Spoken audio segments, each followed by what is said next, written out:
Mi marido canceló nuestro viaje en crucero para celebrar nuestros 40 años de matrimonio.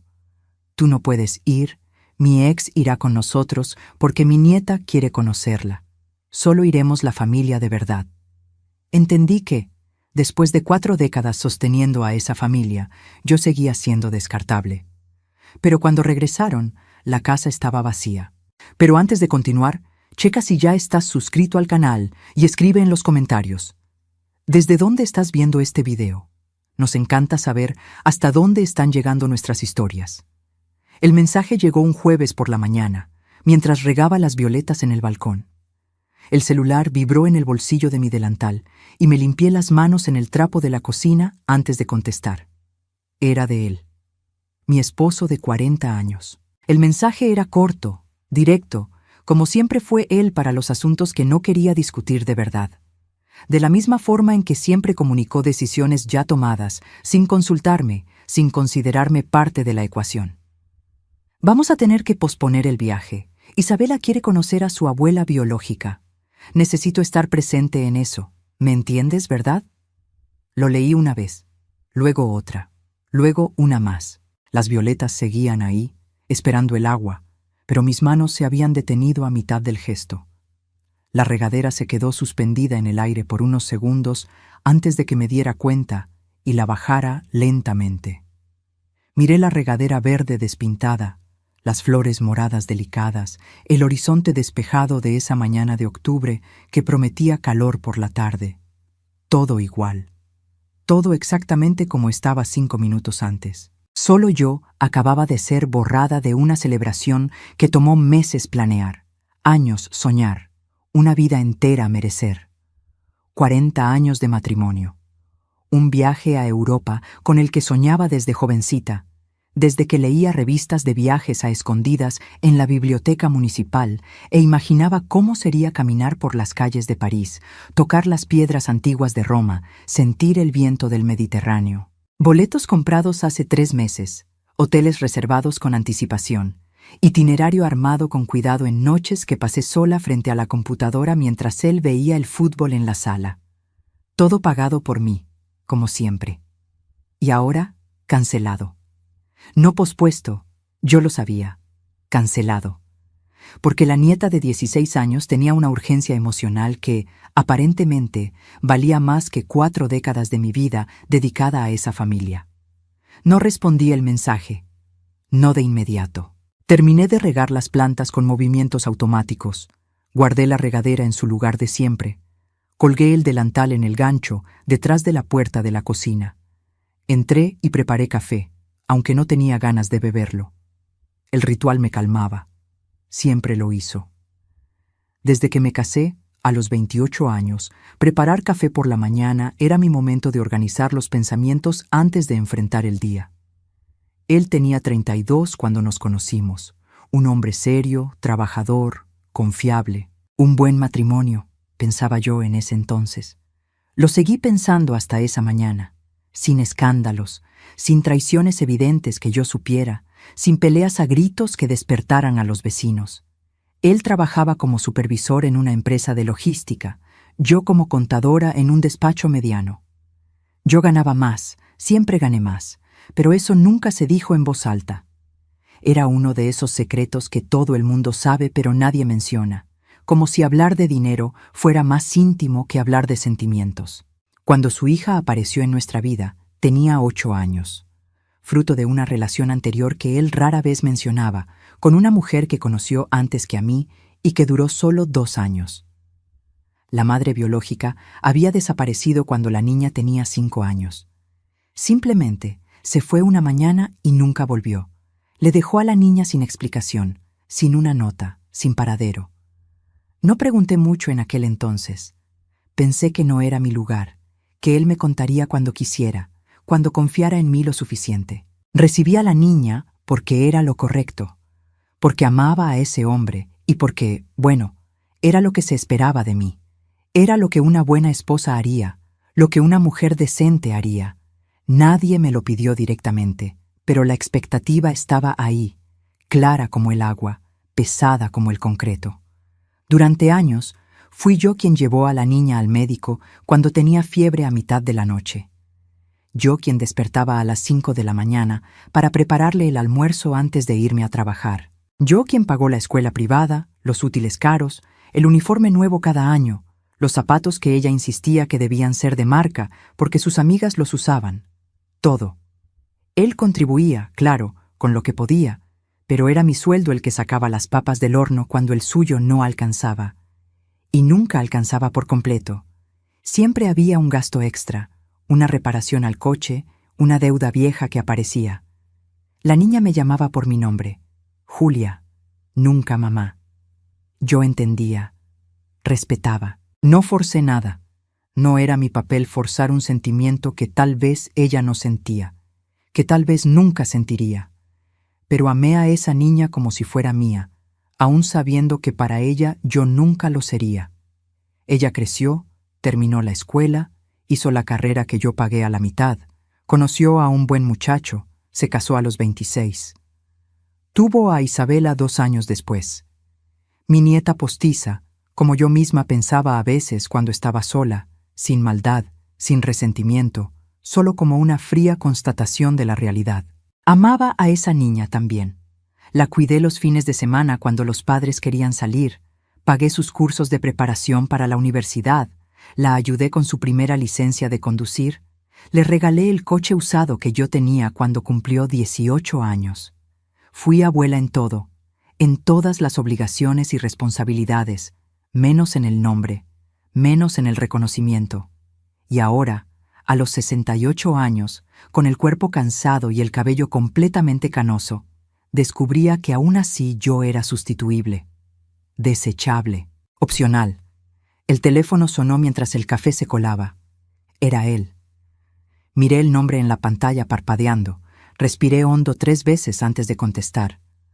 Respondí al tercer timbre. No quería parecer ansiosa. No quería parecer desesperada por explicaciones que sabía que no vendrían.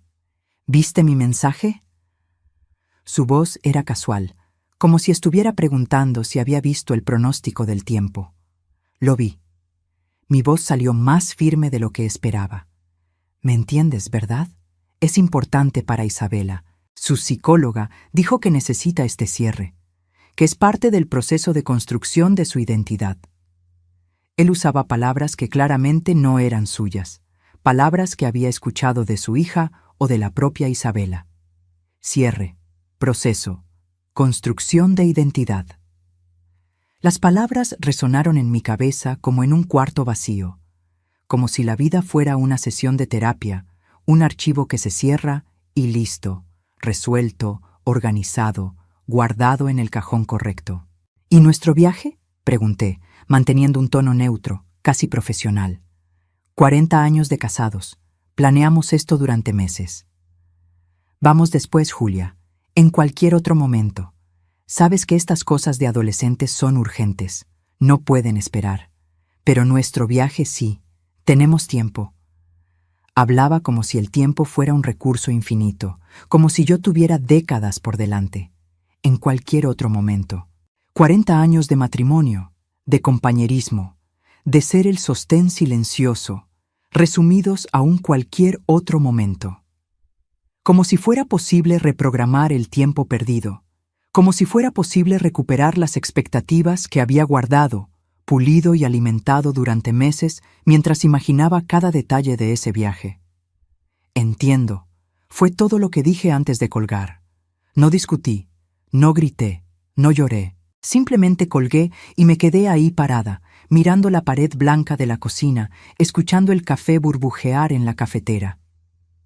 Me senté a la mesa de la cocina, esa mesa de madera que había comprado hace 15 años en una barata y de la que él se quejó porque era demasiado grande para la cocina, pero en la que insistí porque quería un lugar donde la familia pudiera reunirse. Me quedé mirando la taza de café enfriándose frente a mí, el azucarero de vidrio que heredé de mi madre, el salero que Isabela me dio de Navidad hace 3 años. No lloré. El llanto nunca resolvió nada en mi vida. Lo aprendí pronto, muy pronto, cuando mi padre murió en un accidente de trabajo y dejó a mi madre con 4 hijos pequeños para criar sola. Yo era la mayor, Tenía 12 años y de repente me convertí en adulta. Aprendí que la mujer fuerte no llora, actúa, que las lágrimas son un lujo que una no se puede dar cuando tiene responsabilidades, cuando hay gente dependiendo de una. Tomé el celular y abrí la aplicación del banco con manos que no temblaban. Todo estaba ahí, organizado en carpetas digitales, como siempre he mantenido mi vida. El viaje costó 38,000 pesos. Boletos de avión, hoteles, tours, seguro de viaje, todo. Todo en mi tarjeta, todo a mi nombre, todo pagado con el dinero que junté a lo largo de un año ahorrando en comidas, en ropa, en pequeños placeres que posponía pensando en el viaje de mis sueños. Los boletos se podían reprogramar, pero con una penalización del 40%. Los hoteles, algunos con políticas estrictas de cancelación, me harían perder la mitad del valor. Respiré profundo, esa respiración controlada que aprendí en décadas de contener emociones. No se trataba del dinero. Nunca se trató del dinero, aún siendo tanto, aún siendo fruto de tanto sacrificio. Se trataba de ser descartada como un compromiso que puede esperar. De ser la mujer que mantiene, que resuelve, que aguanta callada, pero que no es prioridad cuando de verdad importa, cuando hay que elegir. Se trataba de 40 años, siendo la segunda opción, la opción segura, la opción confiable, pero no lo suficientemente amada para ser elegida. Pasé todo el día pensando mientras realizaba las tareas domésticas en piloto automático. Limpié la casa que ya estaba limpia, sacudí muebles que no tenían polvo, organicé armarios que ya estaban organizados, doblé ropa que ya estaba doblada, preparé la cena que él ni siquiera avisó que no vendría a comer. Un pollo asado con papas que estuvo listo a las 7 y se enfrió solo en la mesa mientras yo miraba su plato vacío. Por la noche, cuando finalmente llegó casi a las 10, oliendo a cerveza y a cigarrillos ajenos, yo ya había tomado mi decisión. Una decisión que se había formado lentamente a lo largo del día, como una fotografía revelándose en un cuarto oscuro, volviéndose cada vez más nítida, cada vez más inevitable. Entró por la cocina, como siempre, aventando las llaves en la barra con ese ruido metálico que llevaba escuchando 40 años. Abrió el refrigerador sin saludarme. Agarró una botella de agua. Bebió directo del envase aunque le había pedido 1000 veces que usara un vaso. Ni siquiera me miró bien. Ni notó que yo estaba diferente, que algo había cambiado en la atmósfera de esa casa, de ese matrimonio, de esa vida. ¿Todo bien?, preguntó finalmente, distraído, mirando el celular mientras hablaba, sin esperar realmente una respuesta, sin que realmente le importara. Voy a viajar sola, respondí. Las palabras salieron calmadas, firmes, definitivas. Se detuvo con el celular en la mano. Me miró como si hubiera hablado en otro idioma, como si las palabras no tuvieran sentido en el orden en que las puse. ¿Cómo que sola? Se rió, una risa corta, nerviosa, sin humor verdadero. Tú cancelaste el viaje, yo no. Me voy a Europa sola. Repetí despacio, como si le explicara algo sencillo a un niño. No seas ridícula, Julia, no vas a viajar sola a esta edad. A esta edad. Como si 68 años fuera sinónimo de incapacidad, de invalidez, de dependencia absoluta. Sí, me voy. Los boletos están pagados, los hoteles reservados. Me voy. Cada palabra pesaba, cada sílaba cargaba 40 años de silencio acumulado. Se rió de nuevo, más fuerte esta vez, una risa de incredulidad, de superioridad, de certeza de que estaba fanfarroneando, de que me echaría para atrás como siempre lo hacía. ¿Y yo? ¿Me voy a quedar aquí solo? ¿Quién va a hacer la comida? ¿Quién va a cuidar la casa? La pregunta me golpeó como una bofetada. 40 años juntos, y su preocupación era quién iba a hacer la comida. No mi seguridad, no mi felicidad, no si iba a poder sola. Solo las tareas domésticas que yo ejecutaba diariamente y de las que él nunca se había percatado hasta la posibilidad de perderlas. Tú elegiste quedarte. Elegiste a la nieta, a la hija, la búsqueda de la abuela biológica de la que nunca escuché hablar en 16 años. Yo elijo irme. Elijo hacer algo por mí por primera vez en 4 décadas. Mi voz estaba tranquila, pero firme, sin espacio para negociaciones. Todavía intentó argumentar por casi 1 hora. Dijo que yo estaba siendo egoísta, que no entendía la gravedad emocional de la situación de Isabela, que la familia va primero, que el matrimonio se trata de compañerismo y comprensión. Escuché todo callada, sentada en la silla de la cocina, con las manos cruzadas sobre la mesa. Cuando terminó, cuando se quedó sin argumentos y empezó a repetirse, simplemente me levanté, subí a la recámara y cerré la puerta con llave, algo que rara vez hacía. Me acosté en la cama aún vestida, mirando el techo del que conocía cada mancha, cada pequeña grieta, y por primera vez en todo el día sentí una leve sonrisa tocar mis labios, no de felicidad exactamente, no de alegría, sino de determinación, de certeza, de poder. Me iba de viaje, sola. Por primera vez en 40 años de casada, por primera vez en 68 años de vida, iba a hacer algo exclusivamente por mí, para mí, conmigo, y nadie me lo iba a impedir. A la mañana siguiente, desperté antes de que sonara la alarma, como siempre pasaba cuando tenía algo importante en la cabeza. El cuarto todavía estaba oscuro, solo una rendija de luz entraba por la cortina mal cerrada. Él todavía dormía en el cuarto de visitas, a donde se había ido después de que cerré la puerta la noche anterior. Bajé las escaleras despacio, pisando los escalones que no rechinaban, un hábito de años evitando despertar a toda la casa. Preparé café en la cocina silenciosa y me senté con la laptop vieja que usaba para pagar cuentas y leer noticias.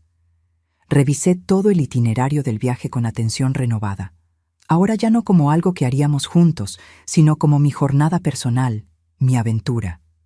2 semanas en Europa. París primero, 5 días explorando la ciudad que veía en las películas desde jovencita.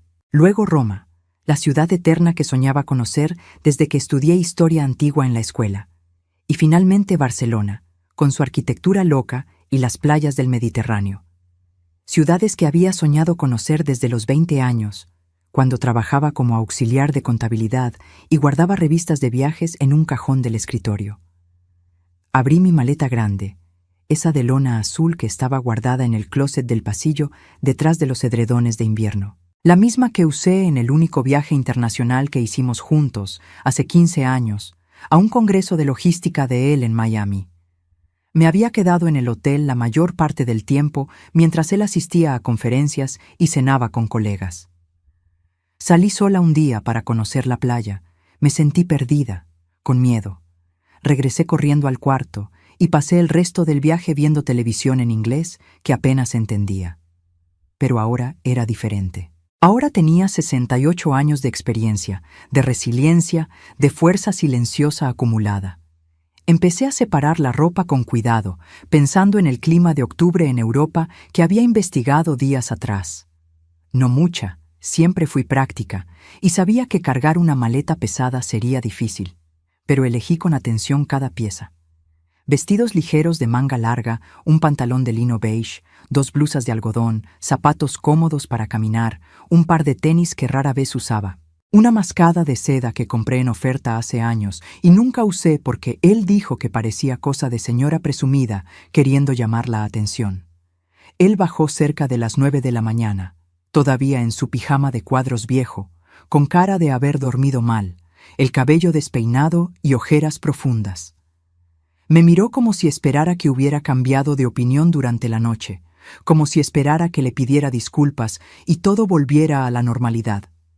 ¿De verdad te vas? Su voz salía ronca, cansada. Sí. No levanté la vista de la maleta. ¿Y si te pido que no vayas? ¿Si te digo que te necesito aquí? Intentaba otro camino, más suave, más manipulador. Dejé lo que estaba haciendo y lo miré. Realmente lo miré, por primera vez en años tal vez. El cabello completamente canoso, que se rehusaba a teñirse, la panza prominente que creció a lo largo de las décadas, esa postura encorvada y cansada de quien cree que ya hizo todo lo que tenía que hacer en la vida y ahora solo espera que pase el tiempo. ¿Cuándo fue que dejamos de mirarnos de verdad? ¿Cuándo nos convertimos solo en compañeros de casa, compartiendo espacio y cuentas, pero no la vida? Puedes pedirlo, respondí tras un largo silencio. Pero me voy de todos modos. Esta decisión es mía. Bufó. Agarró el celular que siempre llevaba en el bolsillo del pijama y salió a la terraza. A través de la ventana de la cocina vi que encendía un cigarrillo, algo que prometió haber dejado hace años, y hablaba por teléfono con gestos amplios, probablemente con su hija, quejándose de mí, pintándome como una loca, como una egoísta, como la villana de esta historia. No me importó. Seguí arreglando la maleta metódicamente, doblando cada pieza con cuidado. El teléfono fijo sonó, ese aparato viejo que yo insistía en mantener. Era mi amiga Clarice, la única persona a la que le conté sobre el viaje desde el principio, mi amiga desde los tiempos de la escuela, la única que permaneció a través de todas las décadas. ¿Y bien? ¿Se dio? ¿Se van juntos? Su voz estaba llena de esperanza. No, él mantuvo la cancelación, pero yo me voy sola. Hablé mirando por la ventana, viendo que él todavía hablaba por teléfono afuera. Un silencio largo del otro lado de la línea. Luego, una carcajada fuerte, genuina, llena de admiración. Válgame Dios, Julia, ¿estás hablando en serio? ¿A los 68 años te vas a Europa sola? ¿O estás loca o eres demasiado valiente? Tal vez las dos cosas. O tal vez solo estoy lúcida por primera vez en mi vida. Sonreí para mis adentros. Hablamos por casi media hora. Me hizo prometer que le mandaría fotos todos los días, que le llamaría si necesitaba algo, que tendría cuidado pero que también disfrutaría cada segundo. Cuando colgué, me sentía más ligera, más confiada, más segura de que estaba haciendo lo correcto, aunque el mundo entero no estuviera de acuerdo. Pasé los días siguientes organizando todo con la precisión de décadas, trabajando con números y plazos. Confirmé todas las reservas de hoteles, imprimí los comprobantes en papel porque no confiaba totalmente en la tecnología, separé los dólares y euros que había comprado meses antes cuando el tipo de cambio estaba bien. Organicé documentos, saqué copias del pasaporte, anoté teléfonos de emergencia en una libretita. Avisé en el despacho de contabilidad donde trabajaba desde hacía 25 años que me tomaría las 2 semanas de vacaciones acumuladas que nunca había usado. Mi jefa, Sandra, una mujer de 42 años que siempre me trató con respeto, me miró con algo entre asombro y admiración cuando se lo expliqué. ¿De verdad se va sola, doña Julia? ¿A Europa? No podía ocultar su sorpresa. Sí, así es, sola y feliz. Respondí con una sonrisa que me sorprendió por su sinceridad. ¡Qué valor! Yo a los 42 me muero de miedo de viajar sola, incluso a Monterrey. Se rió, pero era una risa de admiración. Valor. Todo el mundo hablaba de valor, como si viajar sola a los 68 años fuera escalar el Popocatépetl sin oxígeno, como si fuera una locura insana y no solo una elección. Pero para mí, después de pensarlo mucho, el verdadero valor había sido quedarme 40 años en un matrimonio donde siempre fui la segunda opción, donde siempre fui la que cedía, la que comprendía, la que se adaptaba. Viajar era solo la consecuencia de finalmente tener el valor de elegirme a mí misma. 3 días antes del viaje programado, la hija de él apareció en la casa sin avisar, como era su costumbre de siempre. Tenía 46 años ahora, 2 hijos adolescentes, una casa cómoda que yo ayudé a amueblar, una vida entera que yo contribuí a construir sin recibir nunca un agradecimiento sincero, sin recibir nunca un reconocimiento verdadero. Tocó la puerta una vez y entró de inmediato, usando la llave que le di hace años para emergencias, pero que ella usaba cuando quería. «Tenemos que hablar, Julia». Dijo mi nombre como siempre. Nunca me llamó mamá, ni siquiera madrastra, siempre solo Julia, como si fuera una conocida lejana. Entró sin ser invitada y tiró su bolsa cara en el sofá de la sala. Yo estaba en la cocina, haciendo mi lista final de pendientes, revisando cada punto 2 veces. No me levanté a saludarla. ¿Sobre qué? Mi voz salió más fría de lo que pretendía, pero no lo corregí. sobre esa actitud infantil tuya. Mi papá está muy triste, muy dolido contigo. No está durmiendo bien, no está comiendo. Hablaba como si yo fuera la responsable de su bienestar emocional, como siempre se me había considerado. No me digas, respondí sin quitar los ojos de la lista. No puedes ser tan egoísta, Julia. Isabela está pasando por un momento muy difícil, muy delicado. Necesita esto. La terapeuta dijo que es esencial para su desarrollo emocional. Repetía palabras claramente aprendidas de memoria. Respiré hondo 3 veces antes de responder, mirando la lista frente a mí sin ver realmente las palabras. Conté hasta 10 mentalmente, una técnica que aprendí en décadas de controlar mi enojo. ¿Y yo? ¿Acaso yo no estoy pasando por un momento difícil? 40 años de matrimonio, un viaje que esperé toda la vida, cancelados por un mensaje de texto de 3 líneas. Mi voz subió un tono, algo raro en mí. No se canceló, se pospuso. Pueden ir el próximo año, en 6 meses, cuando Isabela esté mejor. Gesticulaba con las manos, impaciente con mi terquedad. ¿Para cuándo exactamente? ¿Cuando Isabela termine la terapia que puede durar años? ¿Cuando resuelva todos sus traumas de adolescente? ¿Cuando entre a la universidad y tenga nuevos problemas? ¿Cuando yo tenga 75 u 80 años y ya no pueda caminar bien, ya no pueda viajar? Cada pregunta salía más fuerte, más firme. Se puso roja, con las mejillas color jitomate. Pero no de vergüenza, me di cuenta, de puro y simple coraje. Usted siempre ha sido difícil, siempre con esa manía de hacer drama por cualquier cosa. Mi papá siempre lo dijo, que usted es dramática.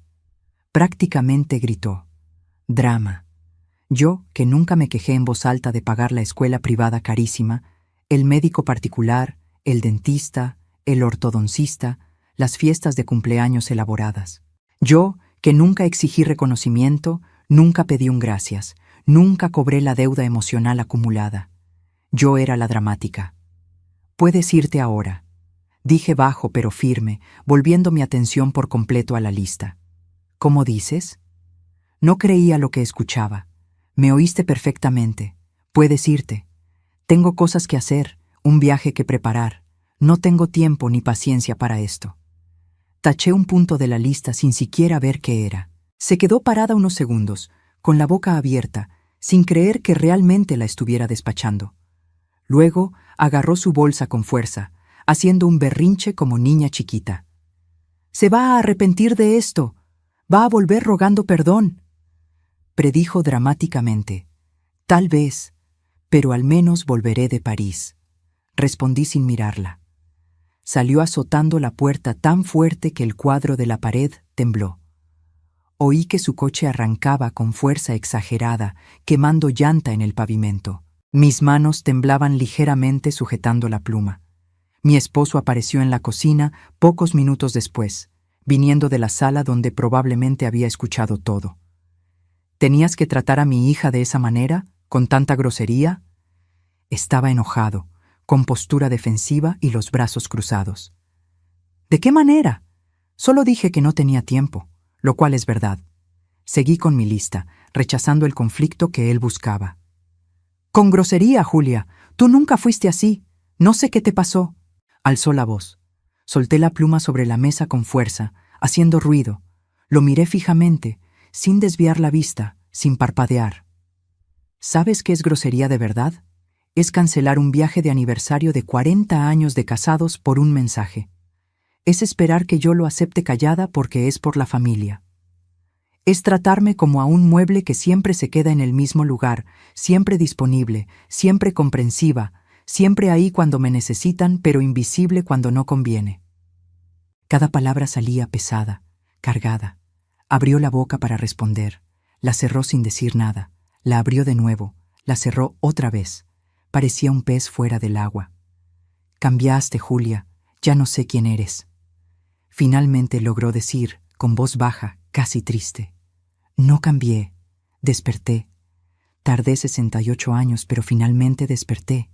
Volví a mi lista, dando la conversación por terminada. La noche antes del viaje, me propuse cenar sola por primera vez en 40 años. Preparé un filete sencillo como a mí me gustaba, con ajo y mantequilla, arroz sueltito y ensalada de jitomate con cebolla.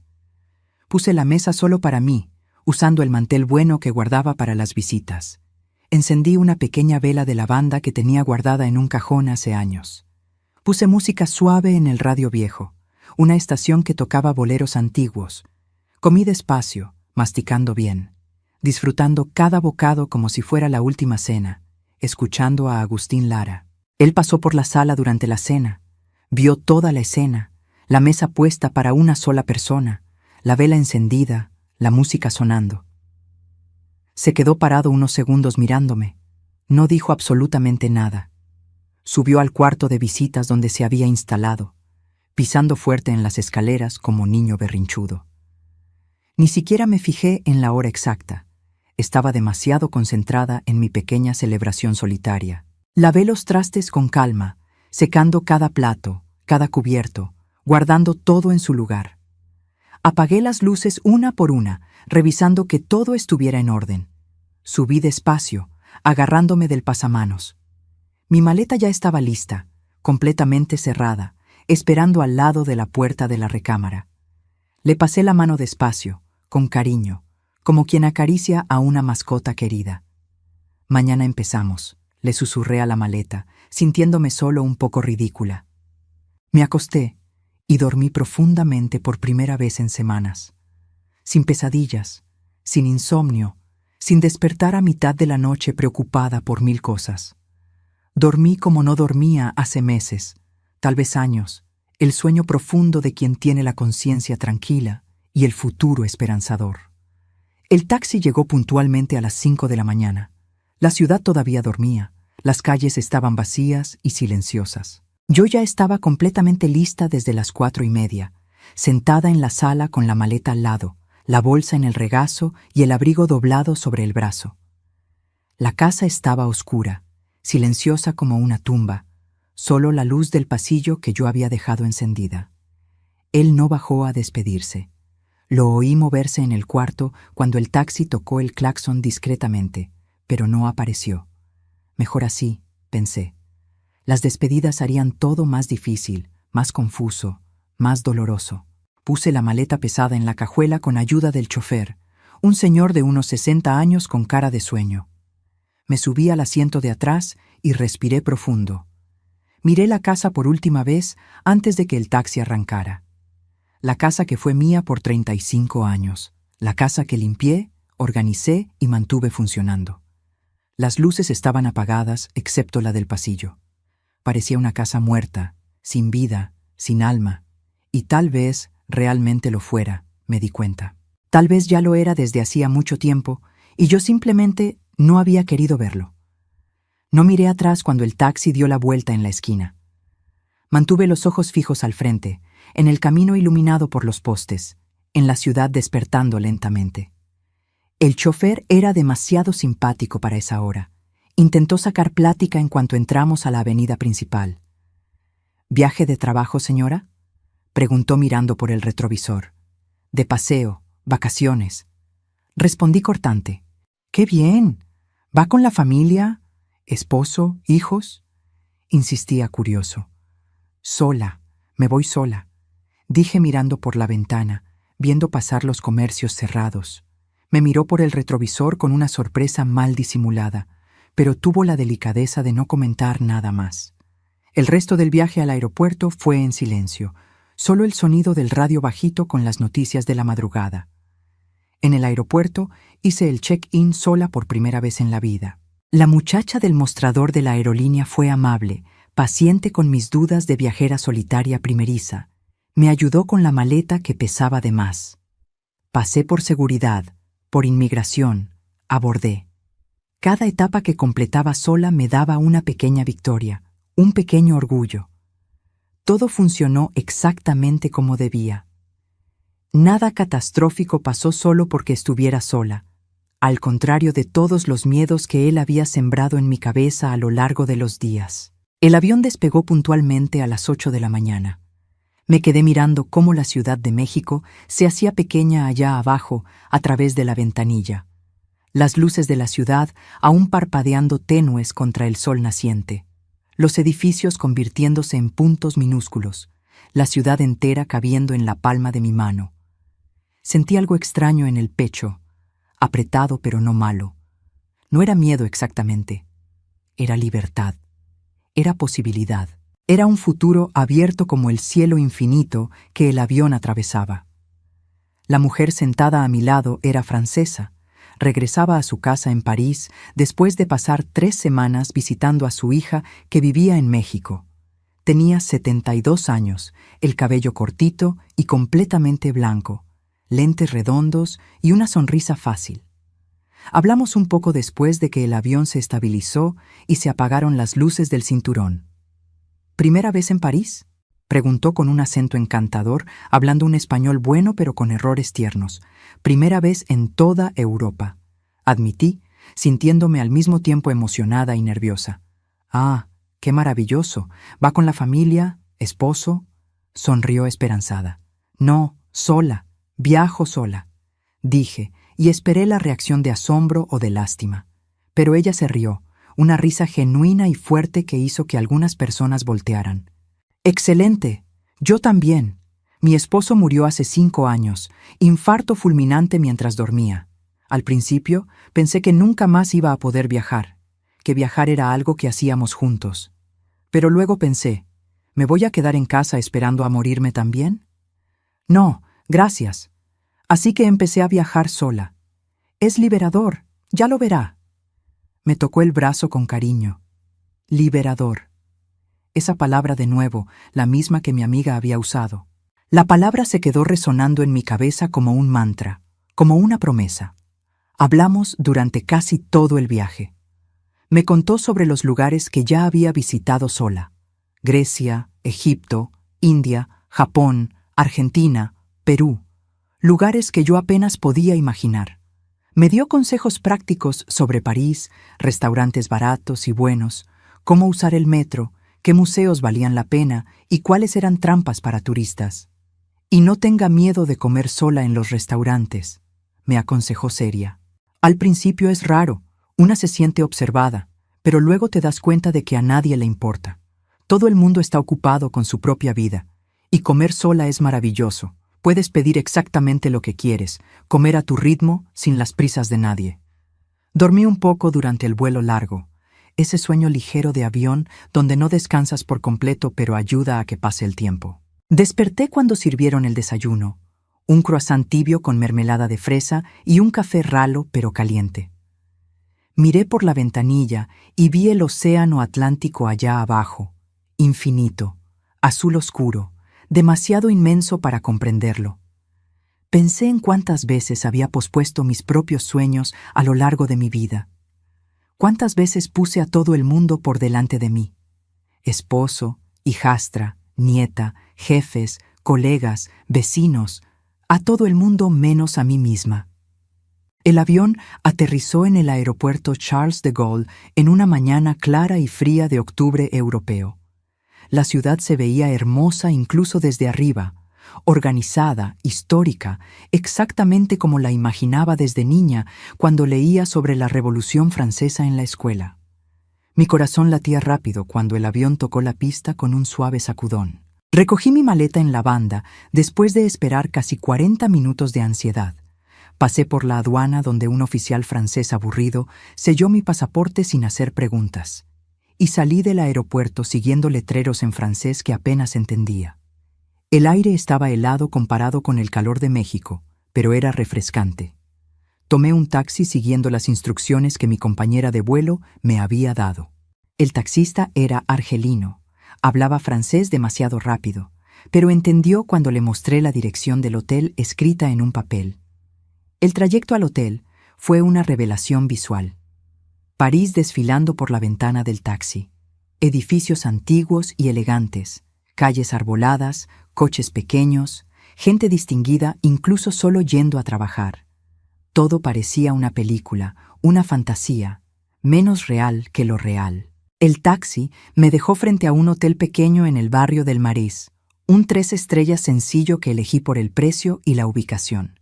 Nada lujoso, nada especial, pero limpio y seguro según las reseñas que leí decenas de veces en Internet.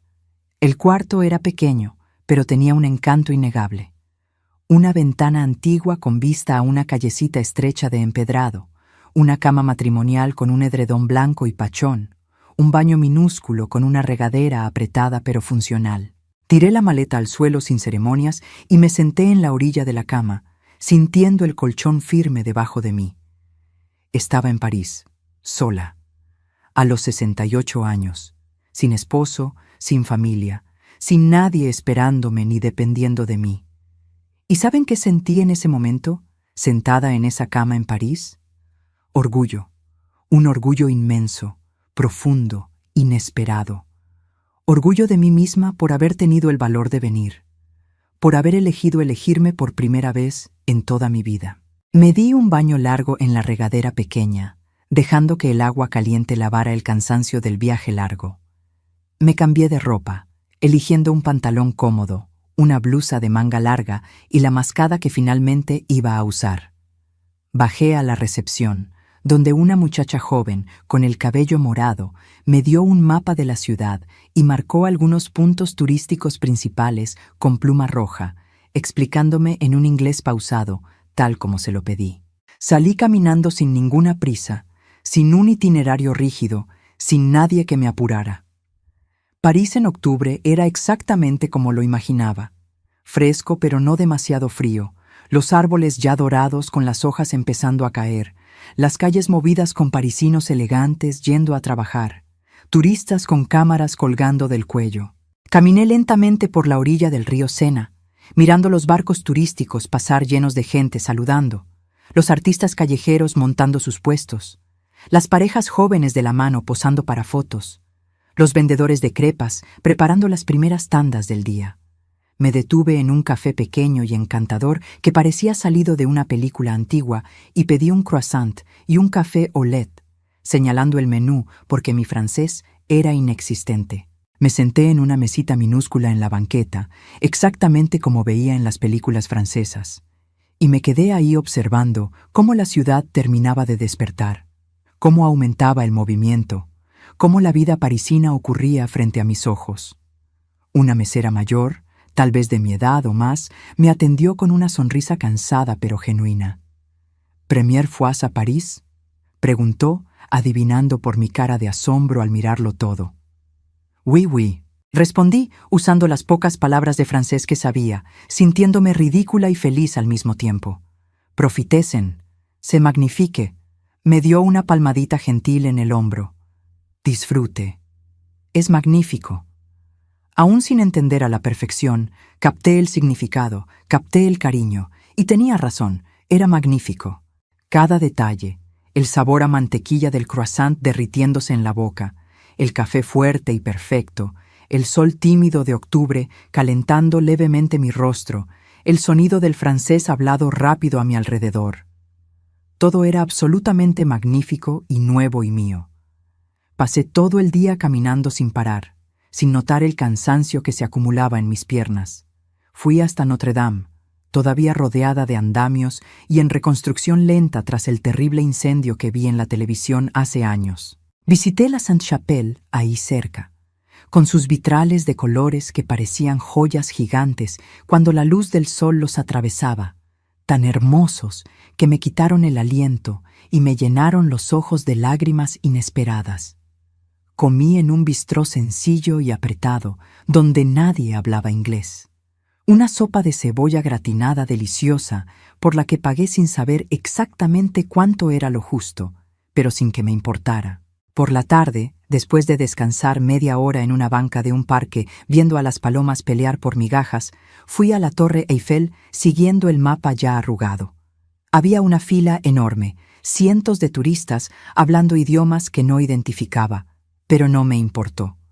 Esperé pacientemente por más de una hora, platicando un poco con una pareja de argentinos simpáticos que también viajaban por Europa celebrando 30 años de casados. Les extrañó cuando dije que viajaba sola, pero disimularon bien la sorpresa.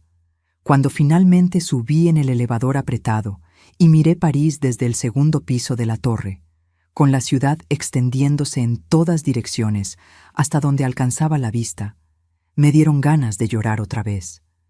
Pero era un llanto diferente, ¿saben? No de tristeza, no de dolor. Era un llanto de realización, de victoria silenciosa, de promesa cumplida conmigo misma después de 68 años de espera. Me tomé una foto con el celular, con toda la ciudad de fondo, yo sonriendo genuinamente por primera vez en meses.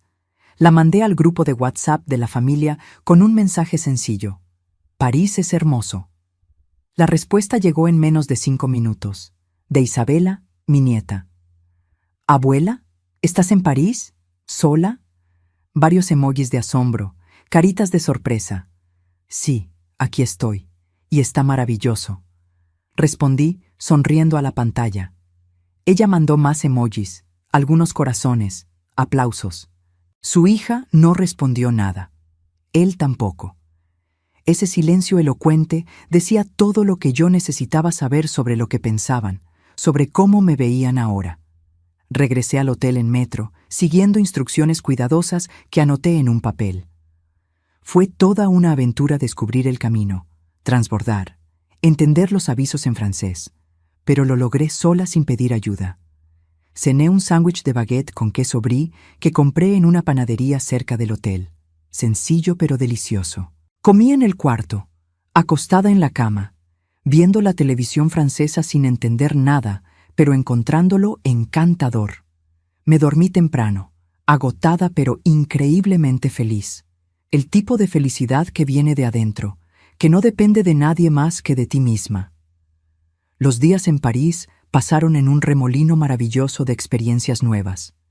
Despertaba temprano todos los días, desayunaba en el hotel ese buffet sencillo de pan, mermelada, café y jugo. Luego salía a explorar sin prisas, sin compromisos, siguiendo solo mi curiosidad y mis pies que, milagrosamente, no se quejaban tanto como esperaba. Visité el Museo del Louvre un martes lluvioso, aguantando filas enormes, pero que valieron cada minuto de espera. Me perdí por completo en los pasillos inmensos y laberínticos, admirando obras que solo conocía por viejos libros escolares. Vi la Mona Lisa de cerca, rodeada de cientos de turistas con los celulares en alto, todos buscando la foto perfecta. Era más pequeña de lo que imaginaba, mucho más pequeña, pero aún así impresionante con esa sonrisa enigmática que atraviesa los siglos. Pasé horas caminando por las galerías egipcias, griegas, renacentistas, hasta que mis pies pidieron clemencia. Fui al Palacio de Versalles en un día nublado pero seco, tomando el tren desde la estación que la muchacha de la recepción me enseñó a encontrar. El palacio era absolutamente absurdo de grande, de dorado, de excesivo, de opulento.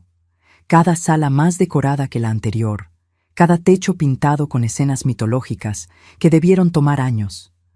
Caminé por los jardines enormes, incluso con el cielo gris amenazando lluvia, imaginando cómo era la vida de la gente que vivió ahí siglos atrás. Tan diferente a mi vida sencilla de contadora, tan distante de la realidad que conocía. Pero en ese momento, caminando sola por esos jardines históricos, yo también estaba viviendo algo extraordinario, algo que nunca imaginé posible para mí. Comí muchos croissants durante esos días, los probé en panaderías distintas tratando de encontrar el mejor, aunque todos estaban deliciosos. Tomé café en pequeños bistrós donde meseros con mandil negro me atendían con formalidad francesa. Caminé hasta que me dolieron los pies todos los días, regresando al hotel cojeando levemente pero sonriendo. Y cada noche, religiosamente, mandaba una foto nueva al grupo de la familia. A veces Isabela respondía con entusiasmo juvenil, preguntando detalles, diciendo que tenía envidia de la buena. A veces nadie respondía, y la foto se quedaba ahí flotando, vista pero ignorada. En el 5.º día en París, tomé el tren de alta velocidad a Roma. El viaje fue absolutamente hermoso, atravesando campos franceses verdes y dorados, pasando por los Alpes nevados a lo lejos, entrando a la Italia soleada. Me quedé pegada a la ventanilla todo el trayecto, 6 horas viendo Europa pasar, paisajes que parecían pinturas del Renacimiento. Llegué a la estación Termini en Roma al final de la tarde, cansada pero animada para la siguiente etapa. Roma era completamente diferente a París, más caótica, más ruidosa, más italiana en toda su intensidad. Coches tocando el claxon constantemente, gente hablando fuerte y gesticulando, un tráfico absolutamente loco que me daba miedo al cruzar la calle. Pero era hermosa también. Cada esquina revelaba alguna ruina antigua, alguna iglesia barroca o alguna fuente esculpida hace siglos. Mi hotel estaba cerca de la estación central, en un barrio que no era el más encantador, pero era sumamente conveniente y más barato que otras opciones. El cuarto era aún más pequeño que el de París, pero limpio, funcional y con un aire acondicionado que agradecí porque en Roma hacía más calor que en París. Al día siguiente, desperté emocionada y fui directo al Coliseo muy temprano, tratando de evitar las multitudes. Había muchísima gente incluso yendo temprano. Turistas de todas partes del mundo con cámaras profesionales, guías con banderitas de colores, vendedores ambulantes insistentes ofreciendo agua fría, abanicos y recuerditos baratos. Pero cuando finalmente entré en esa arena antigua de 2000 años, cuando pisé las piedras que los gladiadores pisaron, sentí un escalofrío que me recorrió toda la espalda. Imaginé a la multitud romana gritando, al emperador decidiendo vida o muerte con un gesto del pulgar, la sangre en la arena, historia viva, real, tangible. Comí una pasta carbonara de verdad en un restaurante pequeño y lleno cerca del Coliseo, servida por un italiano gruñón de unos 70 años, que se quejó en italiano cuando pedí queso parmesano extra, porque aparentemente es un sacrilegio ponerlo en la carbonara. Pero estaba absolutamente deliciosa, cremosa y perfecta, mejor que cualquier pasta que haya comido en mi vida. Por la tarde, aguanté el calor romano y fui al Vaticano, tomando el metro atiborrado, donde una señora italiana muy amable me ayudó a entender qué línea tomar. La Basílica de San Pedro era monumental, imposible de procesar por completo. Tan grande, tan detallada, tan llena de historia, arte y fe acumulada. Subí hasta la cúpula, incluso con mis rodillas de 68 años, quejándose en cada escalón estrecho e inclinado, pero la vista desde allá arriba valió absolutamente cada esfuerzo, cada dolor. Roma entera extendida abajo, el río Tíber serpenteando, las colinas a lo lejos. En la Capilla Sixtina, me quedé con el cuello adolorido mirando el techo pintado por Miguel Ángel hasta que no pude más. ¿Cómo pudo alguien pintar eso acostado boca arriba? ¿Cómo tuvo la paciencia, la visión y el talento suficiente? A mis 68 años, yo apenas podía mirar hacia arriba por 5 minutos sin que mi cuello reclamara fuerte. Esa noche, cené sola en un restaurante pequeño y familiar que la recepcionista del hotel me recomendó. Me senté en una mesita en una esquina, medio escondida, todavía no del todo cómoda con la idea de cenar sola en público. El mesero era el típico italiano de unos 50 años, bigote grueso, panza prominente y una sonrisa amplia y galante. «Bellísima signora, ¿sola en Roma? Questo è impossibile».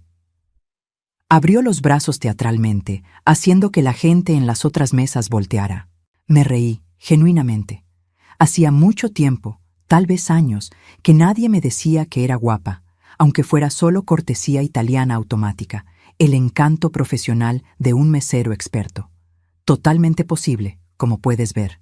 Respondí en inglés, señalando la mesa vacía frente a mí. Su esposo es un pazzo, un loco completo, por dejar a una mujer tan hermosa sola en Roma. Si fuera mi mujer, nunca la dejaría viajar sola. Siguió con el teatro, besándose las puntas de los dedos. No lo saqué de su error sobre mi estado civil, dejé la ilusión viva. Dejé que creyera que en algún lugar existía un esposo esperándome, amándome y extrañándome.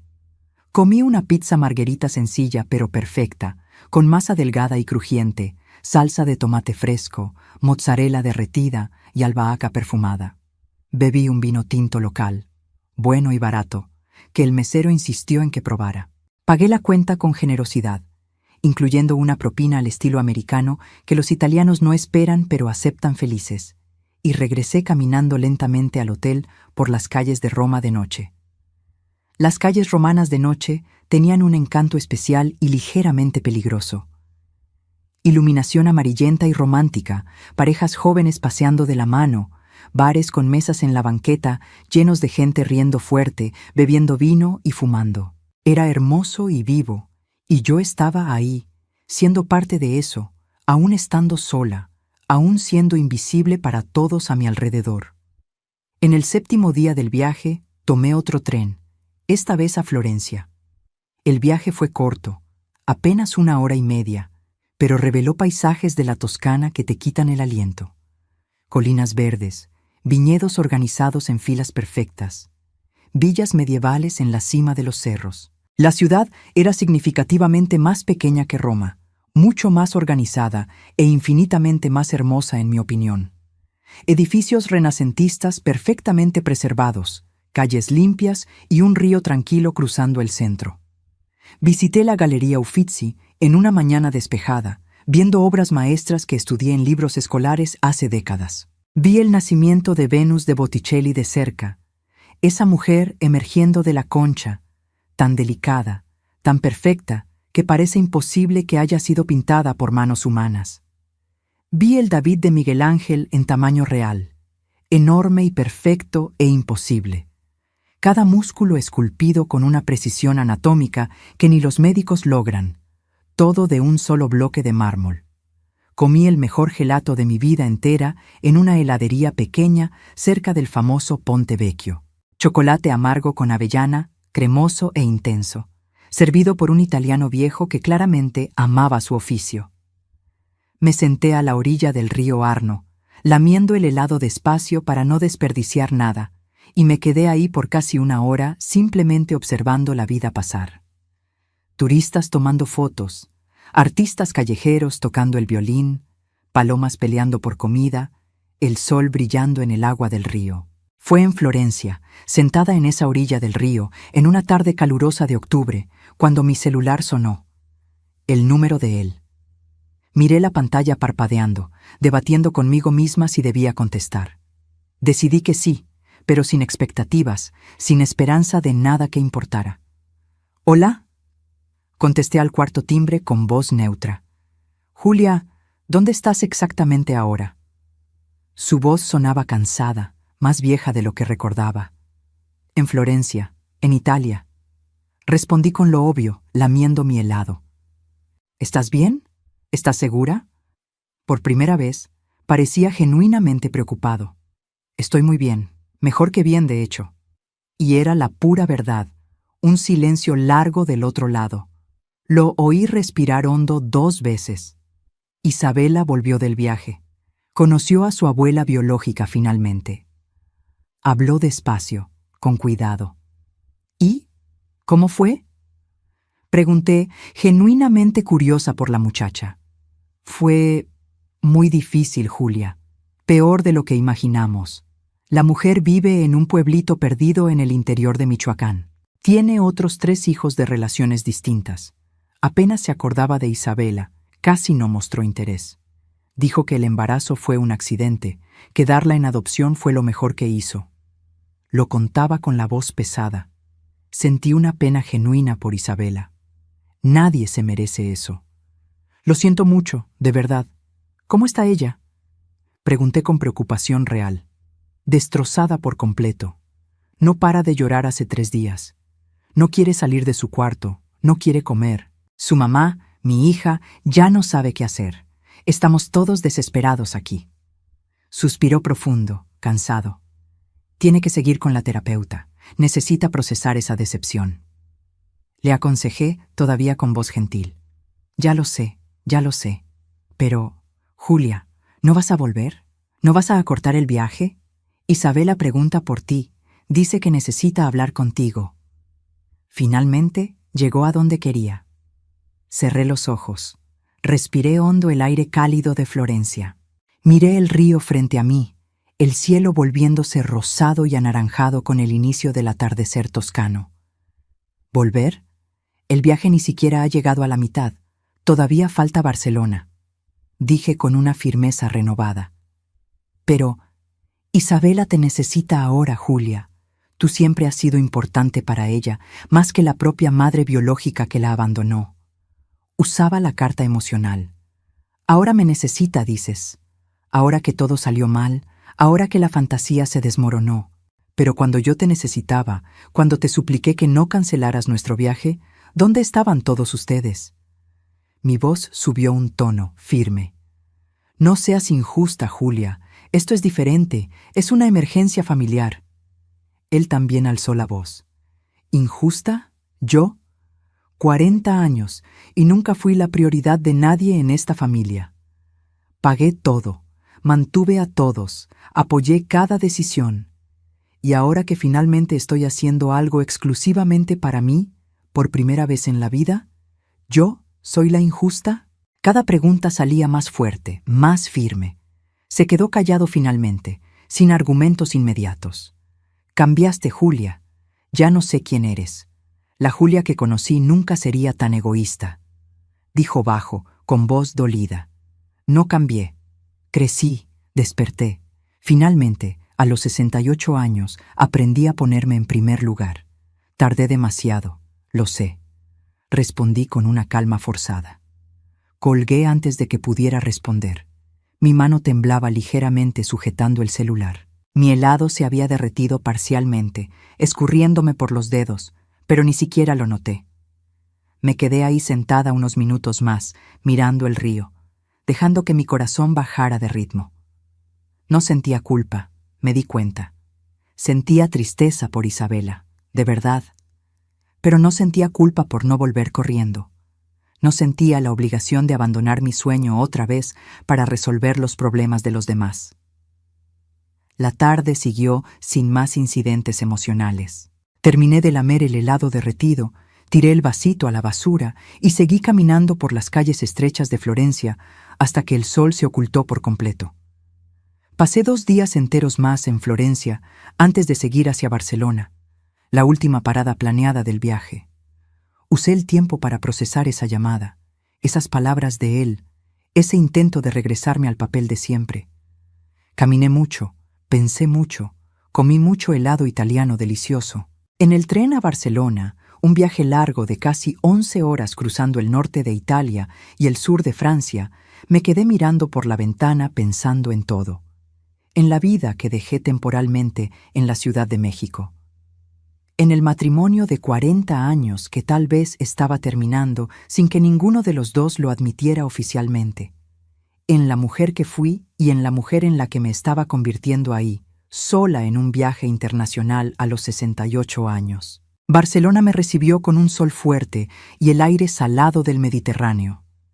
La ciudad era completamente distinta a las anteriores, más moderna en ciertos aspectos, más joven en energía, vibrante, colorida, llena de vida, arte y la arquitectura loca de Gaudí por todos lados. Mi hotel estaba cerca de la playa de la Barceloneta, en un edificio antiguo pero remodelado. El cuarto tenía un pequeño balcón con vista parcial al mar, y pasé la primera noche ahí sentada, escuchando las olas, sintiendo la brisa salada y bebiendo un vino español barato que compré en una tiendita. Visité la Sagrada Familia al día siguiente, esa iglesia absolutamente loca y maravillosa que aún sigue en construcción después de más de 140 años. Era imposible de describir adecuadamente, con sus torres que parecían castillos de arena derretidos, sus vitrales que pintaban el interior con todos los colores del arco iris y su arquitectura que desafiaba cualquier lógica tradicional.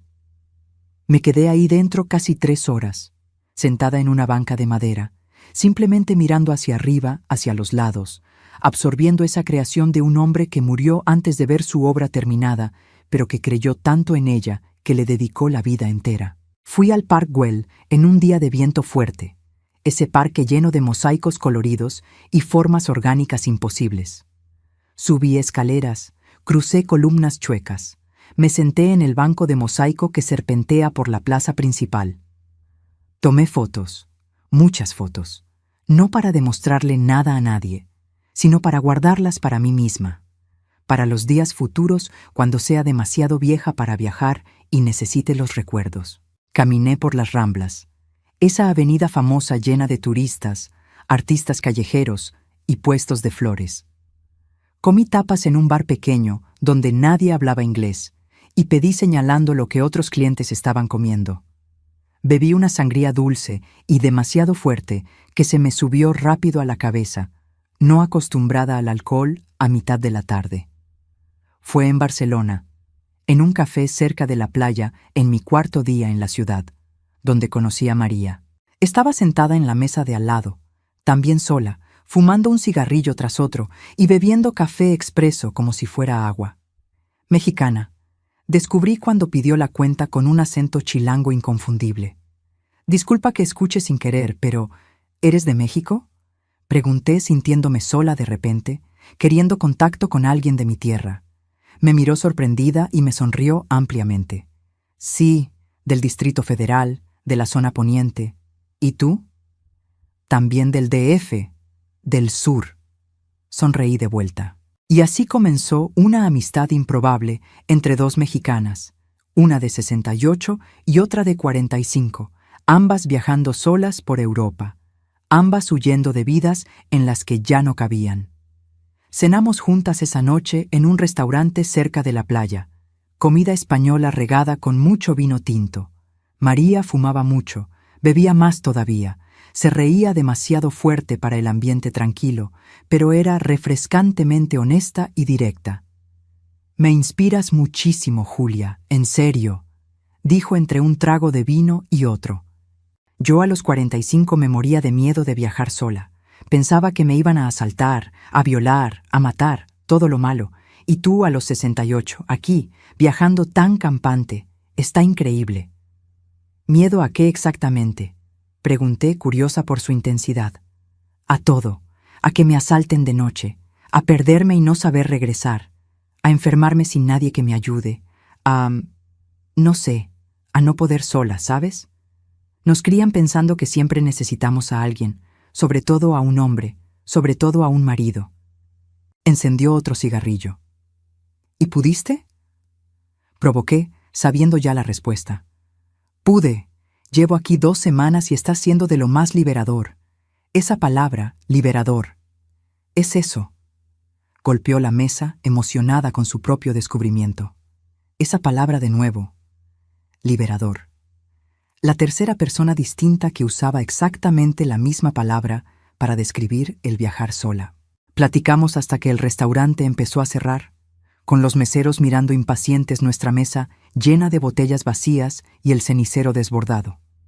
Me contó de su matrimonio de 20 años que había terminado hacía 6 meses, de su exmarido que nunca la valoró de verdad y que tenía una aventura con la secretaria joven de la oficina, como el cliché más andante.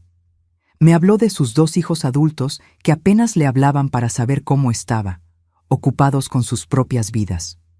Es curioso, ¿no?, dijo con la voz ya un poco pesada por el vino. Nos pasamos la vida entera dándonos por completo, a los hijos, al marido, a toda la familia. Casa, comida, ropa limpia, apoyo emocional, todo. Y cuando finalmente decidimos hacer algo solo para nosotras, todo el mundo lo ve como un absurdo total. Egoísmo le llaman. Completé, conociendo bien ese guión. Exactamente. Como si cuidar de una misma fuera un crimen atroz, como si no mereciéramos tener vida propia, sueños propios, felicidad propia. Gesticulaba con el cigarrillo, dejando un rastro de humo en el aire. Nos despedimos cerca de la medianoche con un abrazo apretado y largo de 2 mujeres que se entendían perfectamente.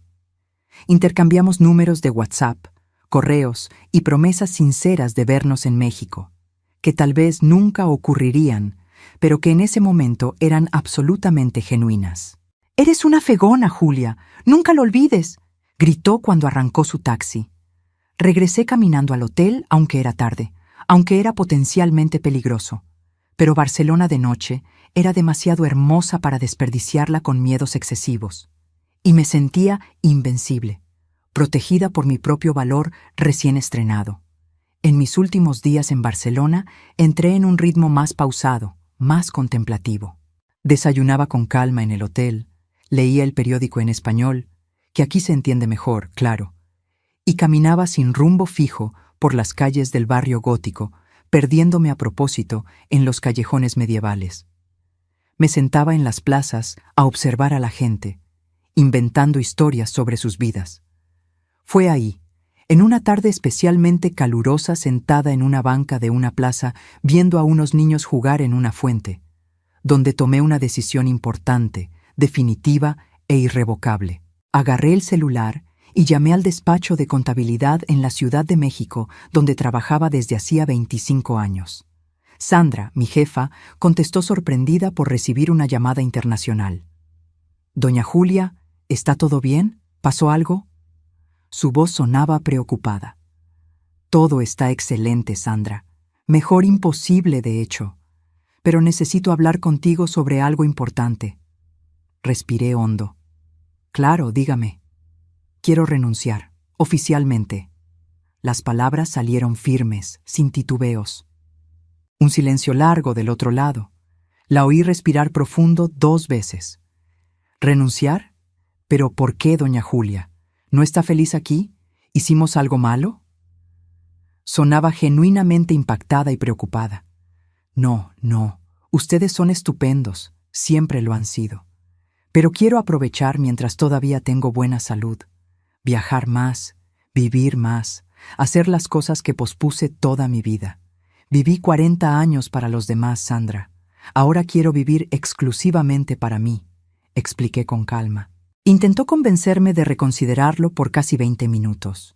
Me ofreció un aumento de sueldo del 15%, flexibilidad total de horario, incluso la posibilidad de hacer home office parcial. Agradecí cada oferta sinceramente, pero las rechacé todas con una firmeza creciente. «La vamos a extrañar mucho, doña Julia. Usted siempre fue un ejemplo para mí», dijo cuando finalmente aceptó que no cambiaría de parecer. «Gracias, querida. Por todo, por estos 25 años». Mi voz se quebró un poco. Cuando colgué, sentí que un peso enorme se quitaba de mis hombros cansados. No fue alegría exactamente, ni euforia, solo coherencia, solo una alineación entre lo que sentía y lo que hacía. En mi último día completo en Barcelona, fui a la playa de la Barceloneta. Me senté en la arena todavía fría de la mañana, me quité los zapatos y sentí el agua helada del Mediterráneo en mis piernas cuando las olas avanzaban. Miré el horizonte infinito, el azul encontrándose con el azul, y pensé en todo. En los 40 años de matrimonio que parecían estar terminando sin que ninguno de los dos lo decretara oficialmente. En la hija de él, que crié como si fuera mía, pero que nunca me vio como madre. En la nieta que amé incondicionalmente, pero que me dejó de lado cuando le convino. Saqué el celular que guardaba en el bolsillo y abrí la aplicación del banco. Revisé los números con atención renovada. Tenía dinero ahorrado, no mucho pero suficiente. Ahorros de décadas de trabajo duro, de sueldos guardados, de gastos controlados. No era rica, nunca lo sería, pero tenía lo suficiente para vivir con sencillez y dignidad por algunos años si era cuidadosa. La casa donde vivíamos en México estaba exclusivamente a mi nombre. Siempre lo estuvo desde antes del matrimonio. Yo había comprado esa casa sola a los 26 años, 2 años antes de conocerlo, con el dinero que junté trabajando desde los 16. Nunca cambié la escritura después de casarme. A él le pareció exagerado en ese entonces, pero yo lo llamé prudencia. Mi madre me lo había enseñado. Una mujer siempre necesita tener algo solo suyo, algo que nadie le pueda quitar. Sentada en esa playa en Barcelona, con el sol calentando mi rostro y las olas mojando mis pies, tomé otra decisión. Abrí el WhatsApp con dedos que temblaban ligeramente y le escribí a él. Un mensaje corto, directo, definitivo. Cuando regrese a México, quiero el divorcio. Oficialmente. Así de simple. Sin rodeos, sin explicaciones largas, sin justificaciones emocionales. La respuesta llegó asombrosamente rápido. Debía de tener el celular en la mano. ¿Te volviste loca de remate? ¿Después de 40 años de matrimonio quieres tirar todo a la basura por culpa de un viaje? No es por culpa del viaje, es por culpa de 40 años de sentirme invisible. Respondí con calma. Podemos hablarlo personalmente cuando vuelvas. Con calma, como adultos. Trataba de ganar tiempo. No hay nada que hablar. Ya lo decidí. Quiero el divorcio. Me mantuve firme. Estás siendo egoísta e irracional. Estás mandando a la fregada a toda una familia. Se fue al ataque. Bloqueé el número antes de que pudiera continuar. Ya no quería más discusiones. Ya no necesitaba justificarme más. Le mandé un mensaje aparte a Isabela, mi nieta, a la que a pesar de todo seguía queriendo. Isabela, querida, la abuela necesita contarte algo importante. Me voy a divorciar de tu abuelo cuando regrese. Tardó casi 1 hora en contestar, probablemente procesando la noticia. Abuela, ¿qué está pasando? ¿Por qué? Porque merezco ser feliz de verdad, hija. Y en este matrimonio nunca lo fui. Fui útil, fui conveniente, fui la que resolvía problemas, pero nunca fui feliz genuinamente. Expliqué con honestidad. Tardó todavía más en responder esta vez. Lo entiendo, abuela. Perdón si te lastimamos. Perdón si yo te lastimé específicamente. El mensaje venía cargado de un remordimiento genuino. Fue la primera vez en toda esta situación que alguien de esa familia pidió perdón de verdad, asumiendo su responsabilidad. No fuiste tú, querida. Eres joven todavía. Estás aprendiendo de la vida. Pero gracias por entender. Te quiero. Respondí con cariño real. Yo también te quiero mucho, abuela. Mucho. Terminó con un emoji de corazón. El vuelo de regreso a la Ciudad de México fue tranquilo. 11 horas cruzando el Atlántico en dirección opuesta. Dormí la mayor parte del tiempo, despertando solo para comer las comidas sin sabor del avión. Cuando el avión finalmente aterrizó en el aeropuerto de la Ciudad de México en una mañana lluviosa y gris, yo ya sabía exactamente lo que tenía que hacer en los próximos días, semanas y meses. Llegué a casa a media tarde, lloviendo fuerte como solo llueve en la ciudad al final de octubre. La casa estaba oscura, silenciosa, exactamente como la dejé 2 semanas atrás, pero se sentía completamente distinta a mis ojos. Él no estaba, mejor así. No quería un enfrentamiento inmediato, necesitaba tiempo para reorganizarme antes de las batallas inevitables. Subí con la maleta pesada, arrastrándola por los escalones porque estaba demasiado cansada para cargarla. Deshice todo con calma, separando la ropa sucia, guardando los recuerditos baratos que compré en cada ciudad. Cada objeto me traía una memoria específica.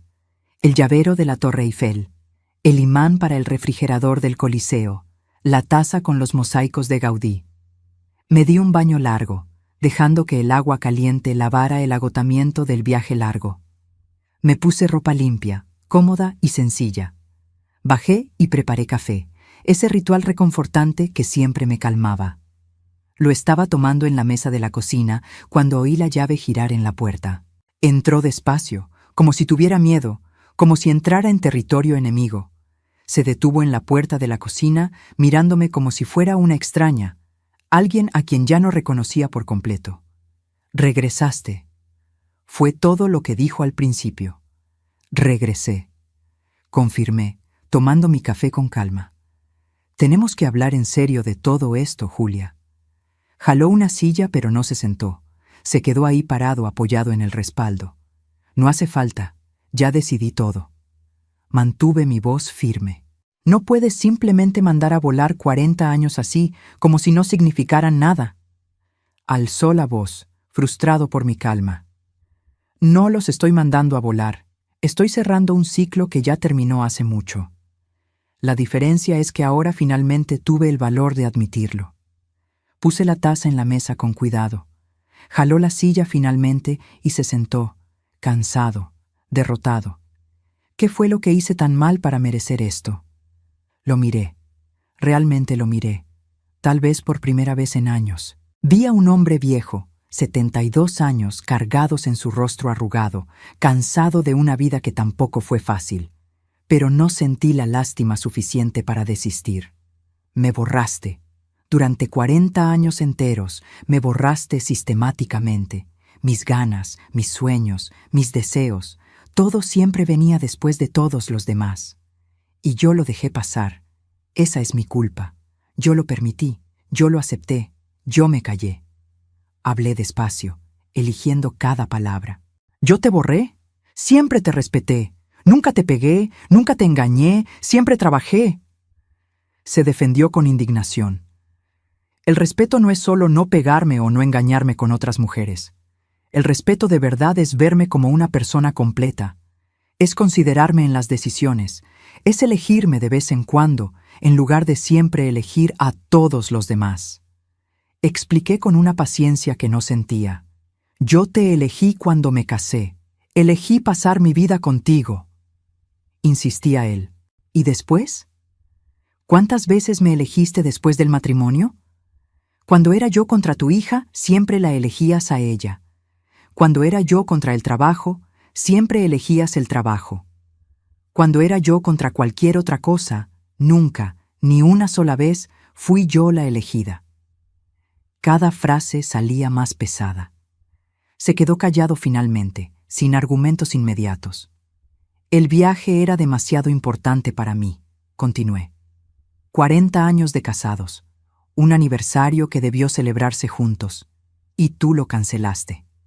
Por un mensaje, como si yo fuera un compromiso desechable en una agenda llena. Iba a reprogramarlo. Dije que solo era posponerlo. Trató de defenderse otra vez. ¿Para cuándo exactamente? Nunca lo dijiste, porque tú mismo no lo sabías, porque a ti no te importaba de verdad. Era solo algo que hacías para darme el avión, no porque quisieras genuinamente. Le di en el punto sensible. Me levanté de la silla y tiré el resto del café frío en la tarja. Miré por la ventana de la cocina hacia el patio que cuidé sola durante años. Quiero el divorcio y quiero que te vayas de mi casa. Dije aún de espaldas, era más fácil así. ¿Tu casa? Esta casa es nuestra. Vivimos aquí juntos desde hace 35 años. Se levantó él también, alterado. No, es mía. Siempre fue exclusivamente mía. Está solo a mi nombre. La compré antes de casarme. Tú siempre lo supiste. Me volteé para encararlo. Vi cómo su rostro cambiaba por completo. El coraje le cedió el paso lentamente al miedo, al pánico, a la comprensión de que hablaba en serio. No puedes correrme de mi propia casa. Pero su voz ya tenía menos convicción. Sí puedo, y lo voy a hacer, pero no con crueldad innecesaria. Te voy a dar 3 meses para que encuentres un lugar y te mudes.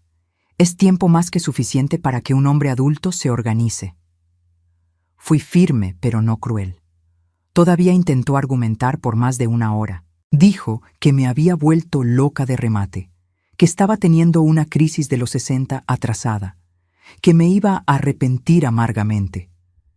Dijo que lo estaba humillando frente a toda la familia. Dijo que era una venganza mezquina. Escuché todo en silencio, recargada en la tarja. Cuando finalmente se quedó sin palabras, sin argumentos y sin voz, simplemente subí a la recámara y cerré con llave. Lo oí caminar por la casa azotando cosas, maldiciendo en voz baja, y eventualmente subiendo al cuarto de visitas donde se había instalado. Me acosté en mi cama y por primera vez no sentí peso en el pecho. Sentí ligereza.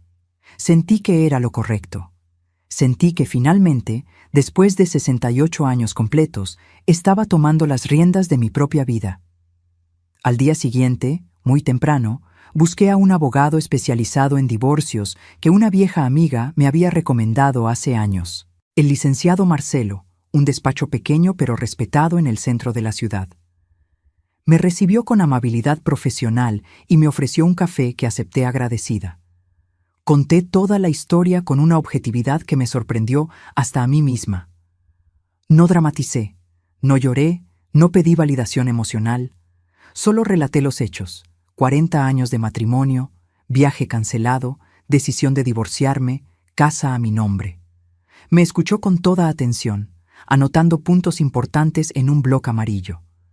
Cuando terminé, abrió la carpeta con mis documentos que llevé y revisó todo con una calma casi irritante. La escritura de la casa, estados de cuenta bancarios, el acta de matrimonio vieja. Se tardó varios minutos en silencio, analizando cada página. Finalmente levantó la vista y habló con la naturalidad de quien platica sobre el clima. La casa está exclusivamente a su nombre, doña Julia, comprada antes del matrimonio y nunca se cambió el régimen. Legalmente, usted puede venderla cuando quiera sin necesitar la autorización de él.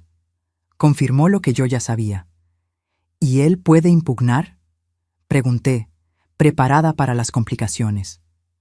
Puede intentar argumentar que hay una sociedad de convivencia de décadas que contribuyó financieramente al mantenimiento aunque no fuera el dueño. Pero, siendo muy honesto con usted, sus posibilidades de éxito son mínimas si toda la documentación está en orden. Fue directo, y lo aprecié. Pregunté sobre posibles consecuencias legales, plazos y costos. Me explicó cada escenario con paciencia profesional, sin juicios morales sobre mi decisión. Salí de ahí 1 hora después con la sensación extraña de estar cruzando un puente que conocía de lejos, pero que nunca había usado de verdad. Al volver al trabajo, que todavía sería mío por unas semanas más, comí rápido en una fonda cerca del despacho del abogado. No tenía hambre de verdad, pero comí mecánicamente porque sabía que necesitaba mantener el cuerpo funcionando bien. Siempre he creído que las decisiones importantes requieren claridad mental, y la claridad mental requiere un cuerpo bien cuidado. Por la tarde recibí una llamada de él, la primera desde que regresé. Contesté al tercer timbre. ¿De verdad contrataste a un abogado? Su voz mezclaba enojo e incredulidad. Sí, así es. El proceso de divorcio va a empezar oficialmente la próxima semana. Confirmé con calma.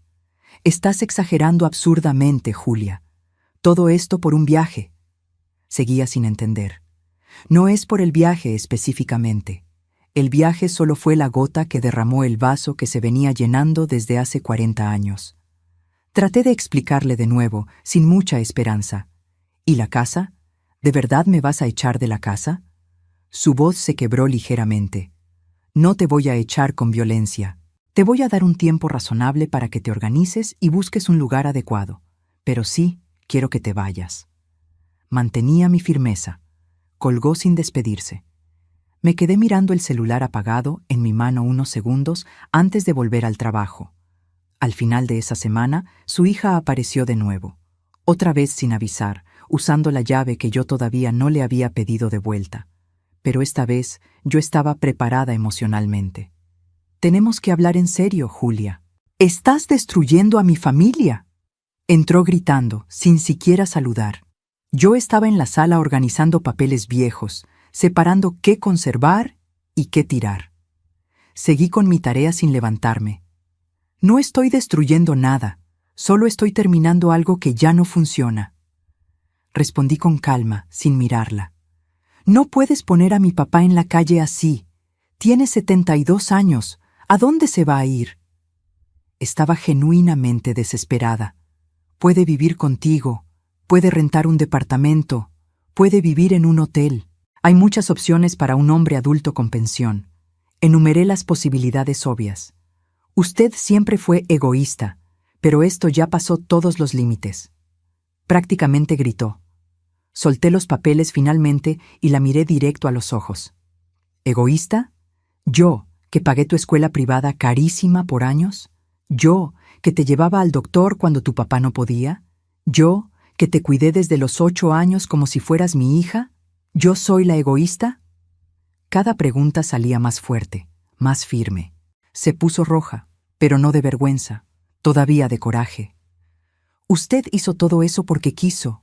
Nadie se lo pidió. Me lo echó en cara. Tienes razón en eso. Nadie me lo pidió explícitamente, pero todos lo aceptaron felices. Todos se beneficiaron. Y ahora que finalmente estoy haciendo algo por mí, ¿ahora resulta que soy la villana? Mi voz subió por primera vez. Se va a arrepentir de todo esto. Se va a quedar sola y abandonada. Predijo con maldad. Mejor sola y en paz que acompañada e invisible. Respondí y volví a mis papeles, dando la plática por terminada. Se quedó ahí parada unos segundos, esperando que me echara para atrás, que le pidiera perdón, que me doblara como siempre. Cuando vio que no iba a pasar, agarró su bolsa y salió azotando la puerta violentamente. Oí que su coche arrancaba quemando llanta. Mis manos temblaban un poco sujetando los papeles viejos. Pero era un temblor de adrenalina, no de miedo o arrepentimiento. Las semanas siguientes fueron extrañamente prácticas y sin dramas excesivos. Él se mudó a casa de su hija después de solo un mes, al no aguantar la tensión de vivir en la misma casa que yo. Mejor así, la transición fue más fácil para los dos. Yo seguí trabajando mis últimas semanas en el despacho, cumpliendo con el aviso de 30 días en el que insistí, aunque Sandra me dijera que no era necesario. Organicé todos mis archivos, capacité a mi reemplazo, una muchacha competente de 35 años que hacía preguntas inteligentes. En mi último día de trabajo, Sandra organizó un pequeño convivio con pastel de chocolate y refrescos. Todos mis compañeros me dieron un regalo colectivo, una maleta de viaje nueva, más grande y mejor que la vieja, con ruedas que giraban suave y compartimentos organizados. «Para el próximo viaje, doña Julia», dijo Sandra entregándomela con los ojos llorosos. Casi lloré yo también, pero contuve las lágrimas con esfuerzo. Agradecí a cada persona individualmente, guardé las tarjetas con mensajes cariñosos y prometí seguir en contacto, aún sabiendo que probablemente no lo haría con la mayoría. El divorcio salió sorprendentemente rápido, apenas 3 meses después de meter los papeles. Él no impugnó a pesar de amenazar 1000 veces. El abogado me explicó que probablemente le aconsejaron legalmente que no tenía un caso lo suficientemente fuerte para ganar. El día que firmé los papeles finales en el juzgado, salí de ahí y me senté en una banca de un parque público cercano. Miré mi mano izquierda, el anillo de oro que usé durante 40 años enteros. Me lo quité despacio, sintiendo una leve resistencia porque había estado tanto tiempo ahí que la piel se había hundido. Guardé el anillo en una cajita pequeña dentro de mi bolsa. No lo tiré, no lo vendí, solo lo guardé. Era parte de mi historia, no necesitaba borrarla por completo. Sentí el dedo extraño, más ligero, desnudo, libre. Compré una paleta de limón en un carrito que pasó tocando una musiquita irritante y caminé por el parque sin rumbo. Había niños jugando en los columpios, parejas jóvenes dándose mimos en las bancas, ancianos alimentando palomas a pesar de los letreros que lo prohibían. La vida seguía normalmente. Y yo también seguía, solo que ahora libre de viejas ataduras. Por la noche, sentada sola en mi nuevo departamento que renté cerca del centro, miré a mi alrededor el espacio pequeño, pero completamente mío. Solo 2 recámaras, sala y cocina integradas, un baño sencillo. Nada lujoso, nada impresionante, pero mío. Pagado con mi dinero, elegido según mis gustos, organizado a mi manera. Había vendido la casa grande rápidamente. Una pareja joven con 2 niños pequeños quedó encantada y me pagó al contado un valor justo. Dividí el dinero mitad y mitad con él, a pesar de no tener la obligación legal. Me pareció lo justo, considerando los 40 años juntos, aunque fueran infelices. Con mi mitad compré algunos muebles nuevos sencillos, pagué 6 meses de renta por adelantado y guardé el resto en una cuenta de ahorros conservadora. No era rica, pero tenía la tranquilidad financiera suficiente para vivir modestamente por unos años. Abrí la laptop vieja y empecé a investigar nuevos viajes. Asia me interesaba, o tal vez Sudamérica, conocer los países vecinos que nunca visité. Había tanto mundo todavía por ver, tanto tiempo aún por aprovechar si mi salud cooperaba. El celular sonó interrumpiendo mi concentración. Un número desconocido. Contesté con curiosidad. «¿Hola, doña Julia?» Una voz femenina, joven y alegre. «Sí. ¿Con quién hablo?», pregunté educada. «Hablo de la agencia Mundo Exterior, especializada en turismo para la tercera edad. Vimos que buscó paquetes en nuestro sitio», explicó ella. Tercera edad. La frase me hizo sonreír.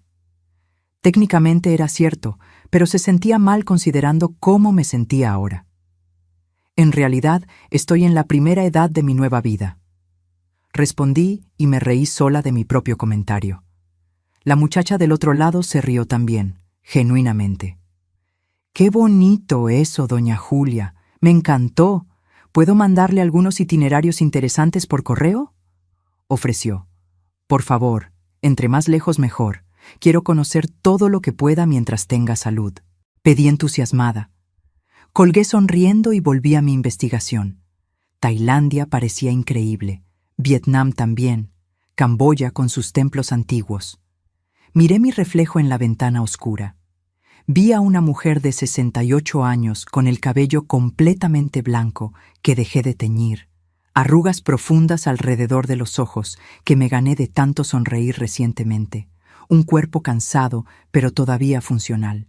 Pero también vi algo nuevo que no estaba ahí hace 6 meses, un brillo en la mirada, una sonrisa de verdad, una postura más derecha, más segura. Vi a la libertad personificada. Isabela, mi nieta, empezó a visitarme con regularidad después de que el divorcio terminó. Cada semana aparecía con alguna excusa: traerme un pastel que hizo, pedirme ayuda con sus impuestos o simplemente platicar. Me di cuenta de que buscaba mi compañía genuinamente ahora, no por obligación familiar. Nos sentábamos en el pequeño balcón del departamento tomando té o café, platicando de todo. Me contaba de la escuela, de su nuevo novio que conoció en terapia, de sus planes de estudiar psicología. «Abuela, te admiro muchísimo, ¿sabías?», dijo una tarde de sábado lluvioso. «¿Por qué, hija?», pregunté curiosa. «Por haber tenido el valor de empezar de nuevo a los 68 años, de dejarlo todo e ir tras tu felicidad.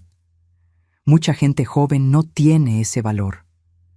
Habló en serio, madura más allá de sus 16 años. «Tardé demasiado en tener ese valor, Isabela. No esperes tanto como esperé yo. No dejes que nadie te borre, nunca», le aconsejé sujetándole la mano. «Te lo prometo, abuela, te lo prometo». Apretó mi mano de vuelta. La hija de él nunca más apareció. Mandaba mensajes ocasionales por WhatsApp, siempre cortos, siempre formales. Hablábamos rara vez, solo cuando era absolutamente necesario. No le tenía un rencor activo, pero tampoco tenía ganas de cercanía. Algunos puentes se queman por completo, y está bien, lo aprendí. ¿Y él? Supe por Isabela que vivía en un departamento pequeño cerca de su hija, recibiendo una pensión modesta pero suficiente, que se veía más viejo, más cansado, más triste, que preguntaba por mí a veces, pero que nunca intentaba un contacto directo. No sentía placer con su sufrimiento, pero tampoco sentía la responsabilidad de consolarlo. Cada uno estaba cosechando lo que sembró durante décadas.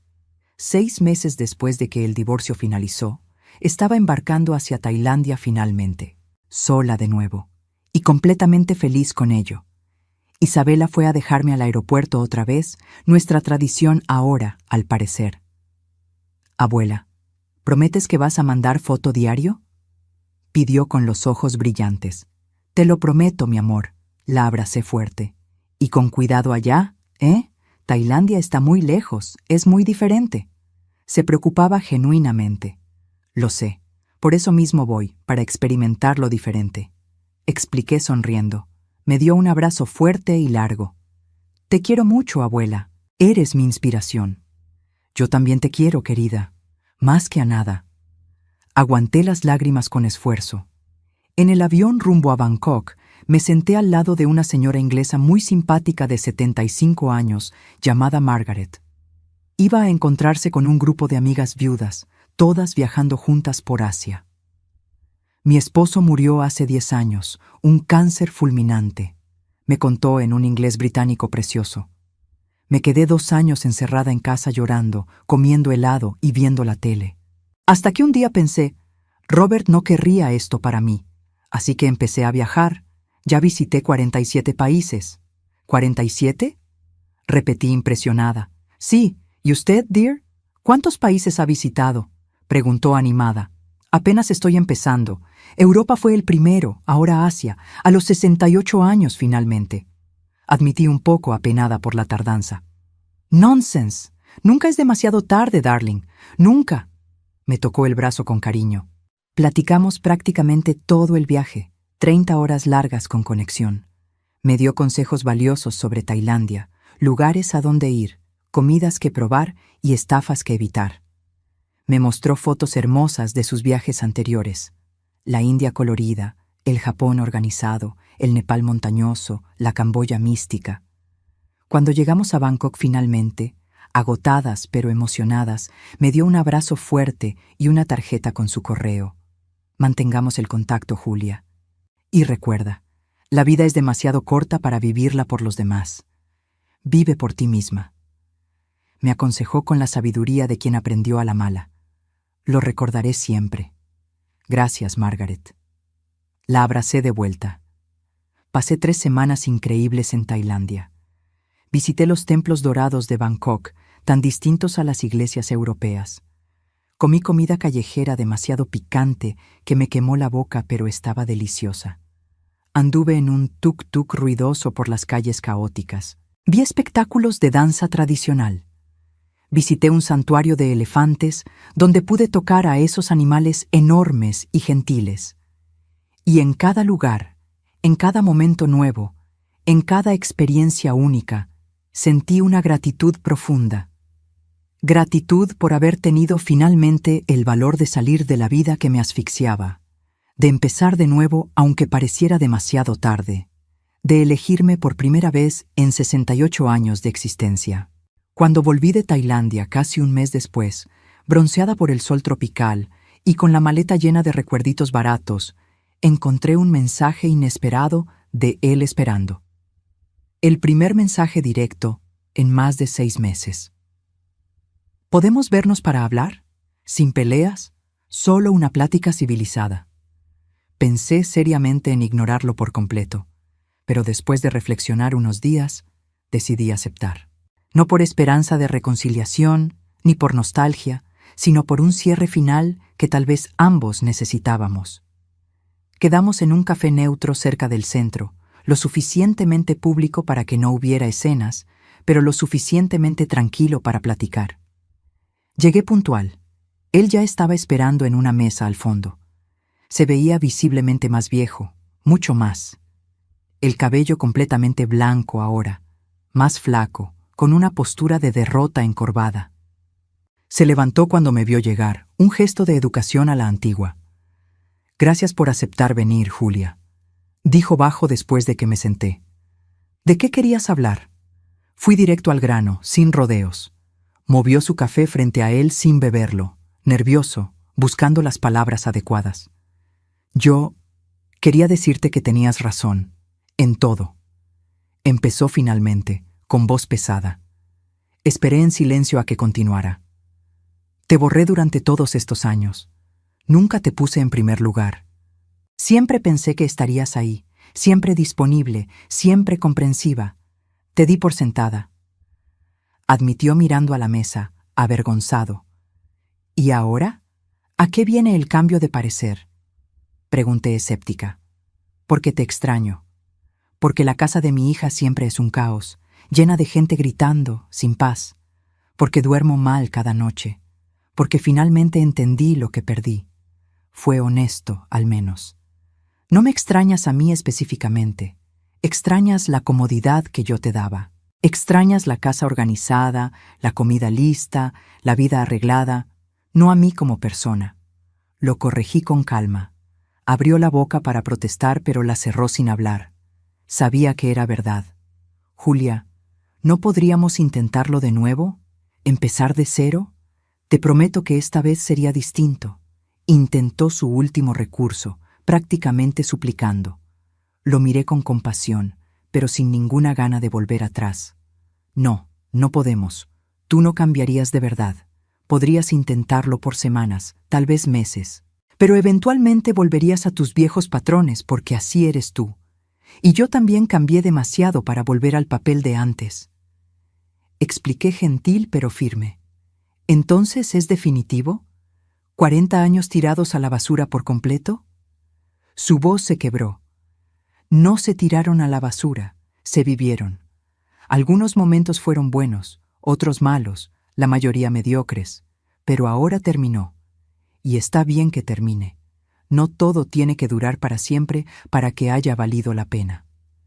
Filosofé honestamente. Nos quedamos sentados en un silencio incómodo unos minutos. Yo tomaba mi café tranquilamente. Él movía el suyo sin beberlo. «Espero que seas feliz, Julia, de verdad», dijo finalmente, pareciendo sincero. «Ya lo soy. Por primera vez en décadas ya soy feliz genuinamente», respondí con una sonrisa suave. «Y perdóname, por todo, por haberte borrado, por haberte hecho invisible. Te merecías mucho más». Pidió perdón finalmente, quizá demasiado tarde, pero con sinceridad. «Perdón aceptado. Y te deseo felicidad también. Espero que encuentres paz», respondí honesta. Nos despedimos en la puerta del café, sin abrazos, solo un apretón de manos formal. Y fue suficiente. No necesitábamos una despedida dramática y llorosa, solo el reconocimiento mutuo de que ese capítulo se había cerrado definitivamente. Lo vi caminar despacio hasta su coche viejo estacionado en la calle. No sentí una tristeza profunda, no sentí arrepentimiento. Sentí solo una aceptación tranquila de que algunos ciclos terminan y eso está bien. Ahora, si te gustó esta historia, pícale a suscribirte y dime en los comentarios, ¿qué parte te dejó con la boca abierta? Y no olvides volverte miembro para tener acceso a videos exclusivos que no subo aquí. Te espero allá.